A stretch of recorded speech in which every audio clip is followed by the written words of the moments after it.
Hello, everyone, and thank you for joining us for today's webinar, MQTT v5, how the new protocol version helps you helps your project succeed with Qt MQTT.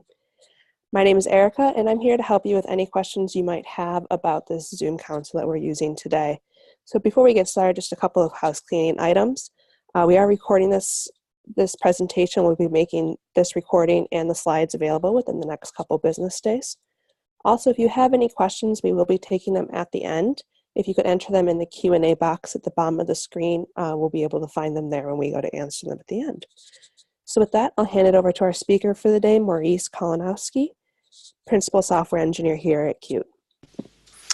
Thank you very much, Erica, for the introduction, and also a welcome from my side to everyone on the line.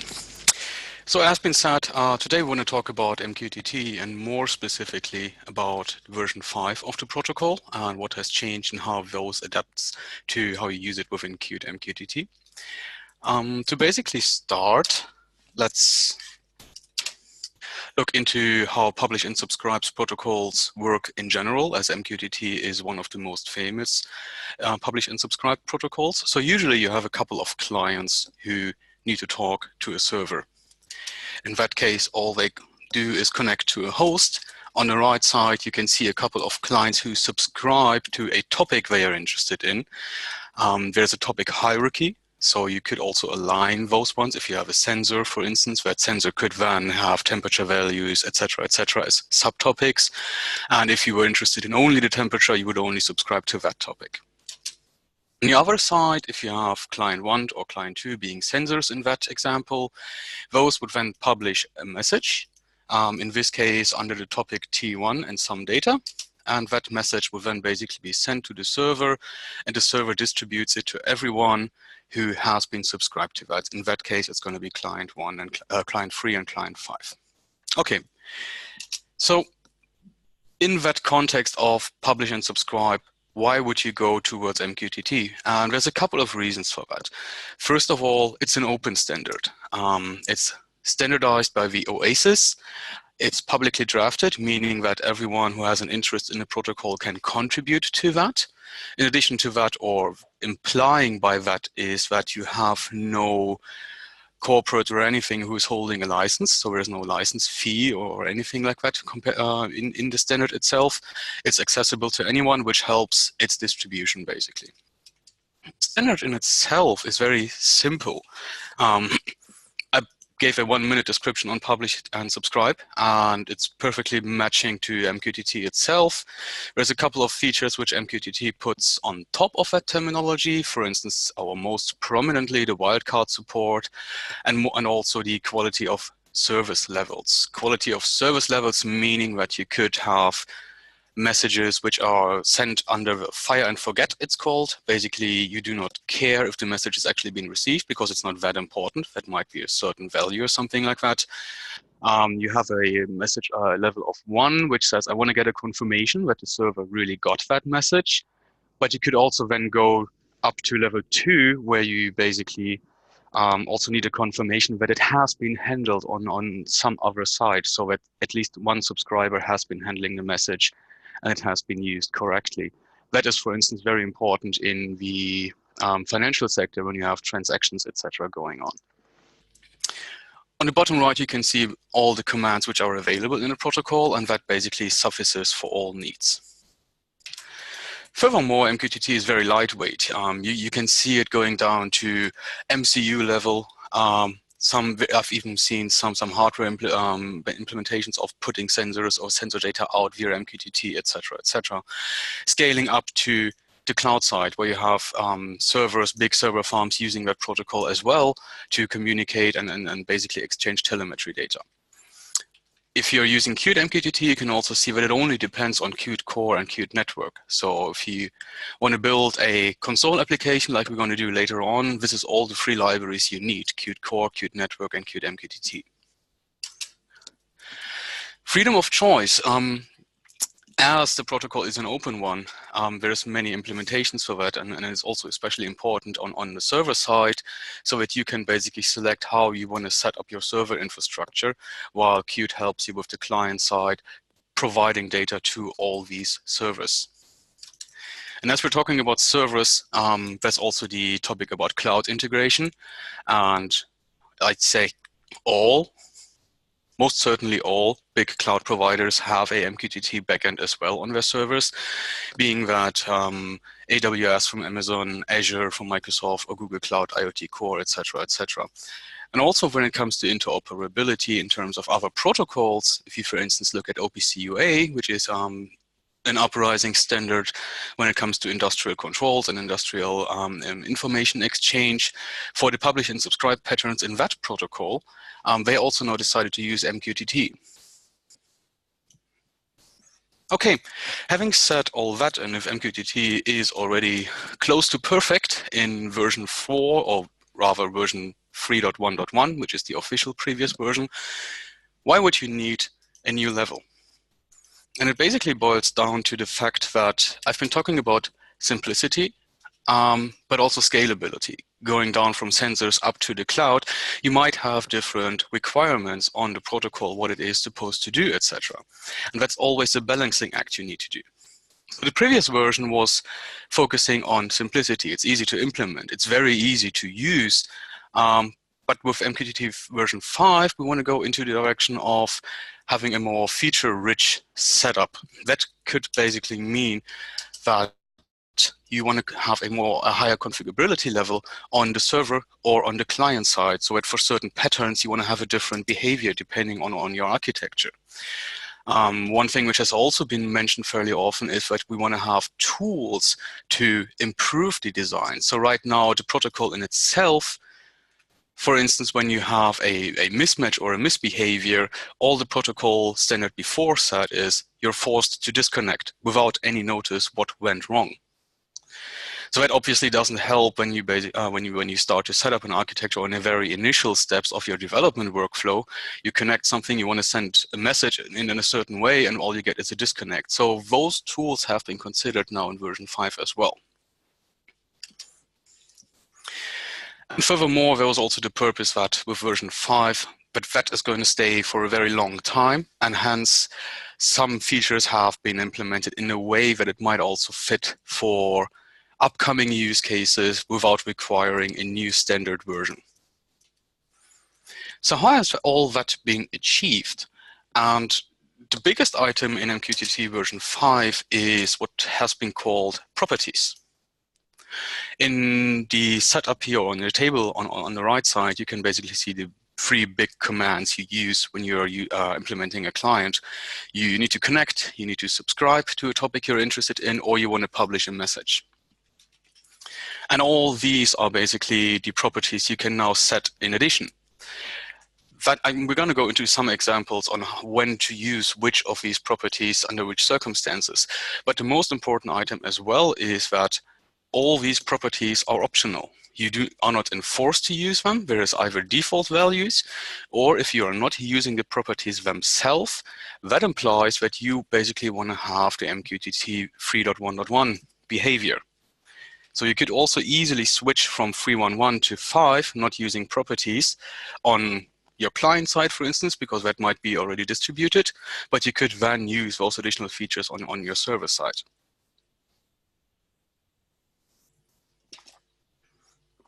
So when we want to look at the typical telemetry scenario, you have a couple of sensors. You have usually a monitoring system that, in that case, we're talking about a server or a cloud system or whatever. What could potentially go wrong here? You might also wonder, like, what could potentially wrong when you are in a factory, for instance, where you're not necessarily need to rely on an unstable connection, etc. So let's go through some use cases here. One might be the hardware limitation.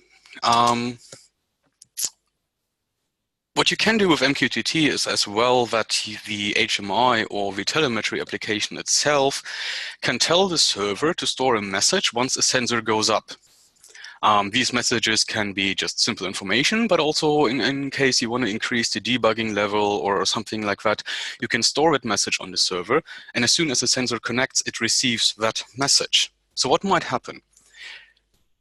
The sensor connects to the server. It receives that retained or stored message. But especially on low hardware devices or MCUs, that message might be too big. And what happened in MQTT 3.1.1 is that basically that sensor, when basically needed to reboot, reconnect, it started to reconnect, but it couldn't tell that it's not handled to parse that message. And hence it connected and received the message again. It has happened that this has caused a fleet of devices to go out of order, so that you needed to do firmware updates manually on all these devices. So for these, for these, for instance, the message size property is very important. You are now able to tell when the sensor connects, the sensor can tell this is the maximum size of a message I can handle. And if the server stores a message which is bigger, it does not try to send that. There might be also other cases in terms of unstable connectivity. So MQTT also allows session management. So that means that if a client is connected, it can handle separate commands, messages. The server will store the state, for instance, the subscriptions. It could go offline, it could go online again, and then it can tell to restore the session. From an experience standpoint, sensors never try to keep up an old session, but rather want to have a new session. But what happens when the connection itself is unstable? The sensor will go offline, it might send a message, it might send not, it will go online again and start a new session, even though the old session was still valid. And that can cause then lots of implementation problems or implementation details you need to take care of on the server side. In that case, you can tell, for instance, as a property that my session, please have a delay until you kill that session. Same goes for last will messages. I was kind of talking about that before. A last will message is when a sensor disconnects, it can pre-store a message on the server telling, for instance, the monitoring application that the message went, that the sensor went offline with this and that message. Another important item might be message delivery time. That is, for instance, in the case, let's use that example, that you have a couple of temperature sensors, and the sensor itself, for some reason, might need to take up to 1 hour to send a temperature. You, from a monitoring standpoint, might not be interested in the value anymore, what the temperature has been an hour before. You want to be interested in what's happening now. And to reduce the traffic overload by that, you can also say, in the connection itself, my messages are only supposed to are supposed to be valid for this and that time. And if I had not been delivered within that time, please just discard them and then move on. So this is a couple of properties and how you could use them. Okay, let's quickly move to some code so that you can see how we can start implementing an application. And we're going to start from scratch in the beginning, and later on I might be pasting some code to speed things up. So here you see Qt Creator. We're going to start a simple Qt console application. Let's call it demo MQTT. Use QMake for here. This is the kit we're going to use. So here you basically see the empty application in itself. What we want to do is,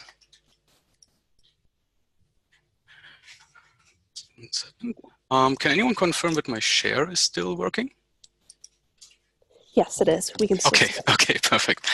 So the next step we want to do is enable the module itself. So in the profile, you basically say Qt plus equals MQTT. We store it, and that's about it. As a next step, we're going to take some easy paths, call it like that. You might want to optimize that in the real production, but we basically want to include the whole module header. And the first thing we want to do is create a client. We want to create a new client, basically. Okay, so first thing we want to do, as this presentation is about MQTT version 5, we want to use protocol version 5. Then the next thing we want to do is set a host name. And for this specific case, we're going to use a local server just for simplicity reasons. And we're going to use the standard port for MQTT, which is 1883. Someone later on, we might want to use a connection property. So we're going to create a connection property item. And for this one, we're going to set, for instance, so here you can see all the properties you are able to set. And we want to use the set maximum topic alias and set it to 5. What a topic alias is, we're going to talk about later. We just want to showcase the workflow right now. So before you connect, we set the connection properties. And following to that, we connect to the host and wait what happens. And then later on, the event loop hooks in to actually take care of that. To verify that the connection has been succeeded, we're going to be using some slots in Qt. So once the connected signal has been happening, we're going to use a simple lambda for that. What we want to do is just simply write out that it's connected. We also want to check if the server has been sending us some properties, because properties, as we said before, can be used on the client side as well as on the server side. So let's call it various server properties, and we're going to ask them for its availability. So this one stores all the properties as well as which properties are available. And to be able to query the available properties, we can also access those. So that is available properties. You can also see in the documentation itself that it returns these, and this is then the list of all available connection properties. Okay, so maybe we want to also put out some output on that one. So let's check if we have, for instance, maximum packet size, because we want to be interested in what's the biggest size of messages we can send to the server. Size, and then we want to basically print that out. So server prop for max packet size. We've been using topic alias before already, so maybe we want to ask that as well. Maximum topic alias, and print that out as well.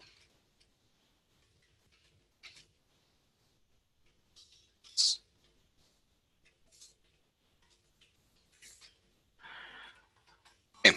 We're going to build that application, and what we're going to do in addition is, I was talking about that we need a local server to talk to. In that case, and also for our unit test, we're using the one by Paho, which is a pretty prominent provider. So now the server has basically started, and we want to test the application. Oops, opening in the wrong window, there it is. So we can see that it has been executing that. It connected. The maximum packet size is 256 bytes, which implies that as soon as we send any message to that server now, which is bigger than 256 bytes, the server will simply reject it. What we got returned is maximum topic alias is 2. You might see in the source code that we from the client side said that we want to use 5, but the server now said, okay, the maximum I can handle is 2. So from now on, we need to take care that we're not using more than 2 topic aliases. Okay, so how would we handle the next cases? Because so far we only started connecting, and now I want to copy and paste some code, which is a bit more excessive, but we can go through that as well. So here you have the same connected part. We are once again using the new properties, the subscription properties in that case, and we are setting a subscription identifier. So for each subscription a client sets up, it can also use now an ID as well. That can be extremely handy for debugging later on, because a server might send you all the IDs you are receiving a message for. We're going to go into some more details there later on. Next is, we're still in a connected Lambda. We want to subscribe to some topic with these properties, with the ID. So the subscription now has ID 42, and we're going to subscribe. We're going to get that subscription item. And once again, if that subscription receives a message, we want to print out that we have received a message of this and that side, the topic alias, which has been used, and a response topic. Okay, so we can create that connection.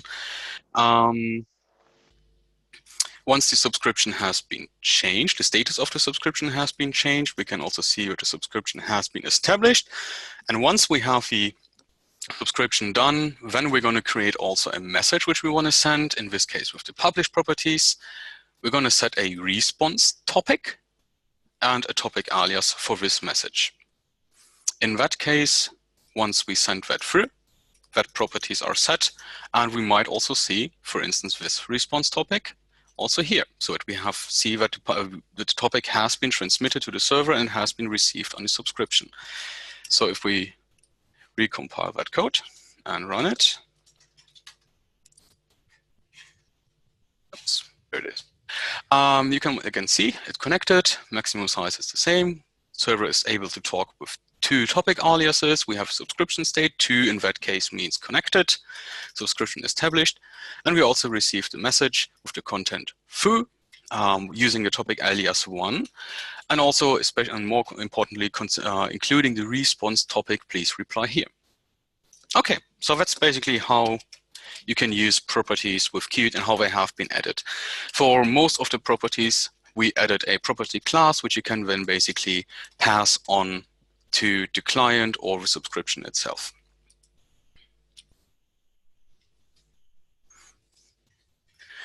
Okay, so let's move on. I've been talking about topic aliases quite a lot already, so maybe it's now latest the time to give some details on what these are.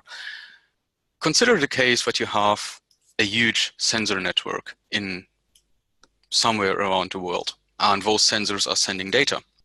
In that case, if that one propagates data, it needs to have an ID, and you want to have basically some information. You want to also be able to filter depending on the topic hierarchy what you might be interested in. So in that example, for instance, you see sensors Europe, you got the ID of the sensor and the temperature value. So as a telemetry application, you might be interested, please give me all the sensors in Europe, etc. So you would then subscribe to this specific topic. The problem here is that if you're not using topic aliases, this is basically the byte stream, which is going out from the sensor via the network. So you have basically the publish message, it includes the length of the message, it needs to tell you how big the topic is, which is 63. It then includes that string of the topic, and then it sends the payload. The payload is the temperature, which is 28.4. So you can see the content of the message is 4 bytes. But to send these 4 bytes, you need to send 71 bytes each time. And the concept of topic alias is to optimize that. What you can do is you can set a property. The property type is topic alias, and you set it basically to 1.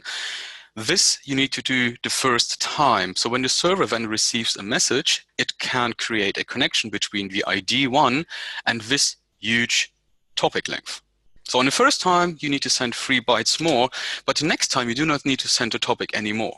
So all you need to then basically send is use the topic ID 1, and you're down to 11 bytes, which implies that already at the second message you are sending, you are already sparing lots of network traffic. And once again, if we're talking about big sensor networks, that can easily add up.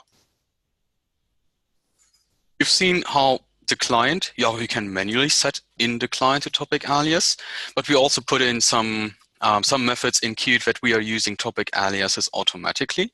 So once you connect it and the server tells Qt MQTT that it's capable of handling X amount of topic aliases, it will automatically use these, but in a first in, first out method. You can easily also overwrite topic aliases. So for instance, if you want to reset the one to another one, you can easily do that by just sending this one again, including a topic and a one, and then basically the assignment of one to a certain topic is being updated. Communication debugging. I've already been talking about that you are able to set a subscription ID. Let's talk about the thing about overlapping subscriptions. And that's a very important item when it comes to how do you design your communication protocol in itself, meaning the data you are sending. So let's assume you have basically a client here, which has 2 subscriptions to the broker. One is interested in all the sensors, and one is interested in the temperature of one specific sensor. you have been setting the subscription ID. And the interesting thing now is if the server is sending a message to these subscriptions, it also can include the subscription IDs. So when you're handling that code or you're debugging that code, you can see you could have easily used, for instance, this subscription A for all cases, and you don't need to receive basically double the amount of data. That easily helps then to also reduce the amount of subscriptions and then hence also the amount of data being sent and received. Okay. This has been a couple of items in the generic process or in the generic usage. Another topic I want to really highlight is security, because a lot of things has happened there, and as MQTT is in the spotlight of many IoT solutions, security needs to be a very important asset as well. When we look at MQTT 3.1, the security related items has been that it relied on TLS as a transport level. 99.9% of the implementations are using TCP sockets and or web sockets, and TLS has been basically used for security. I've been talking about earlier that MQTT 3.1.1 has been focusing on simplicity. So the next thing you can set as another mean of securing the connection is having a username and password authentication. But that's about it. That caused a lot of problems for especially server providers or architecture providers, because you might want to have more flexibility. You want to have a different security mechanism. You want to have a custom authentication. You might also want to use authorization, which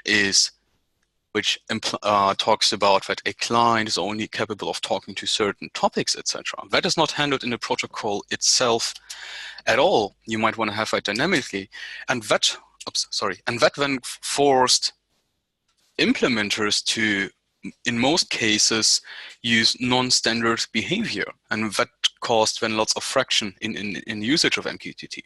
You very early then were tied to a certain solution, and you could not switch between certain implementations, etc. So that has been taken care now of in MQTT version 5 as well, specifically with the auth command. Here you see the list of all available commands, and auth has been added. It's a command you're using from client to server and server to client. And it basically works in this setup that a client wants to connect to the server. The server sends back an authorization request. The request is tagged as a continue. The client then sends an auth back. That might be, I don't know, two-factor, OAuth, whatever. And you can also continuously do that. It doesn't need to be two-directional. It could also be that this now loops for 3 or 4 times, depending on how you implement the auth support. At one point in time, the server then tells you that the authentication has succeeded, and you are able to receive messages or send messages, depending on how it has been set up on the server. If at any point in time you're not receiving auth continue or auth success, the standard implies that it has to disconnect.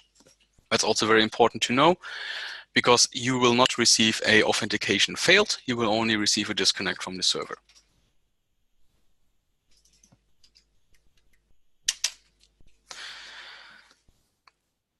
Lastly, I want to talk about MQTT outside of the box. So we've been focusing on, or talking about, that MQTT is a publish and subscribe protocol. We've been talking about security, and now one important or one very interesting read is the analysis by Trend Micro, who has been looking into security issues with MQTT. It lists a couple of, well, let's call it obvious ones, in terms of that the servers are publicly available. There's even factories who are having a MQTT broker talking publicly without any encryption, etc., etc. That is things you can easily or should easily take care of, especially when you are handling very sensitive data. And as we've been talking about with version 5, you can also improve that. One item which struck out in the report to me was, first of all, that there was a talk about JSON RPC.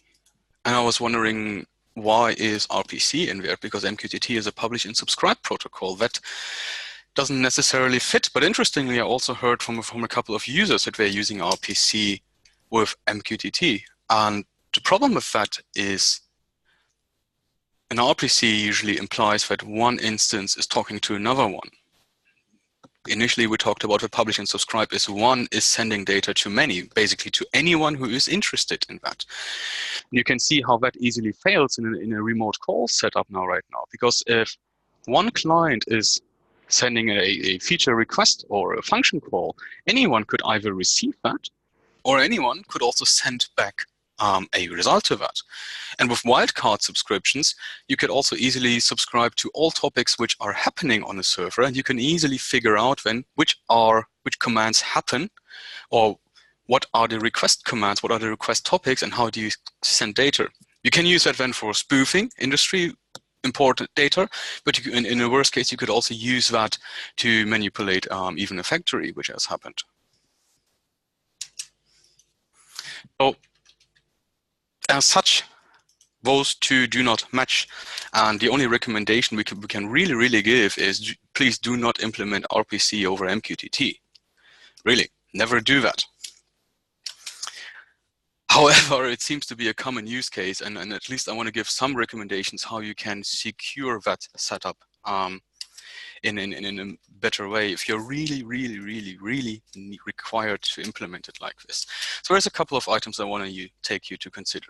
First of all, use strong encryption and security between client and server. 1883 is the standard port for a non-encrypted connection. Always in a production setup, use 8883 and SSL as a connection item to basically ensure that man in the middle, etc., is way more complicated. Use strong authorization. That means that if you have sensitive data or RPC you want to send, make sure on the server side that this is really a one-to-one communication, that there is not a second subscriber on that topic, that only the two instances which are supposed to talk to each other are talking to each other. You've seen that you can set request and response topics. That might help, because if the client is doing a remote call, it can then tell the other instance, please reply to me in this topic. That can help to not by accident have a client receive the response value of a completely different call. But also please take care of that this message is not called, please move robot to position X. So you should use fast topics and then at least make it a bit more complicated to read it. If you are in a topic hierarchy and then you are in a hierarchy level where you do use remote procedure calls, by all means do forbid wildcard subscriptions there, so that at least a interested person is not capable of parsing basically your whole protocol out how you're handling that. Use an as high QoS level as possible. And encrypt the payload as well. So many people are using JSON as a format to send data because it's easily readable, etc. And that is perfectly valid, but it doesn't need to be sent as clear JSON. You can also easily encrypt the payload itself to put in another layer. And if you have any more suggestion on how you can make this very critical item more safe, I'm really open for more suggestions. Okay, lastly, I want to talk about availability, and you've seen a couple of features and you might be interested in using that. So Qt MQTT is fully standard specification compliant, meaning that all the standard items and requirements have been implemented in Qt MQTT. This has been available in Qt for Automation 5.12 already. There is no regressions in terms of if you have a setup with 3.1.1. You've seen the second line of code basically specified which protocol version you want to use. So you can also use a 3.1.1 setup, or if you are using MQTT 3.1.1 right now, it's one line of code change on the Qt side, and you can basically leverage it up to the next level, to MQTT version 5. If you are using Qt for automation, that's already available in the installers for everyone to use. And if you are want to use the open source version, it's available on GPL version 3 and accessible via our source code repositories. Quickly talking about the roadmap, 5.14, we're close to the beta release of 5.13, so you can see there's still some time left for that. But for 5.4, we added a couple of security-related items in terms of that you can now use QSSL configuration to pass to the client to allow for more flexibility in terms of how you set up all your SSL connection. And if you have any more feedback or questions to the module itself, we're open to that. And with that, I want to close my presentation. If you are interested in the standard itself, the first link basically shows all available versions. MQTT.org is also a good starting point to get more information. And if you are a bit more interested in how these features have been implemented and additional use cases, what MQTT version 5 is trying to fix, I also recommend the presentation by Ian Craggs, who is in the standard committee and who has been doing a very, very good presentation on the topic itself as well when it goes more down to the standard itself. And with that, we want to open to the question and answers. So if you have any question, please feel free to add them in, and I'm available to answer them right now.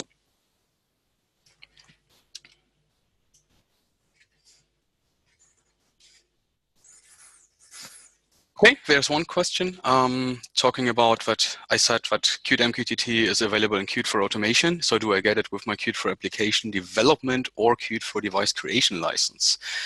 No, that's not the case. Qt for automation is an add-on to Qt for application development or Qt for device creation. If you're interested to get more details about that, please talk to your sales representative.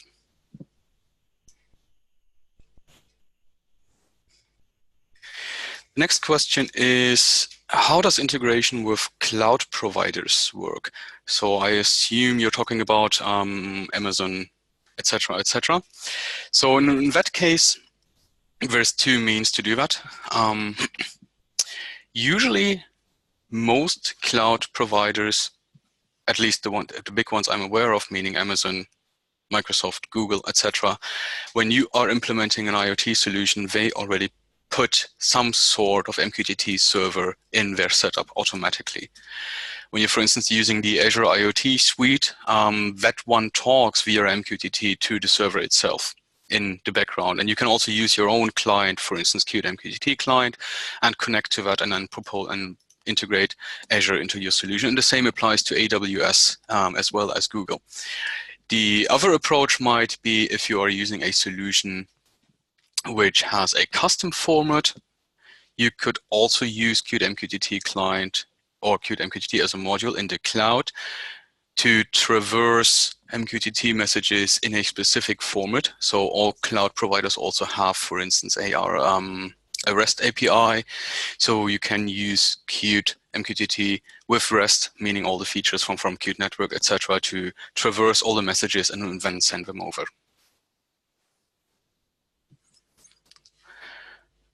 Okay, I do not see any other question right now.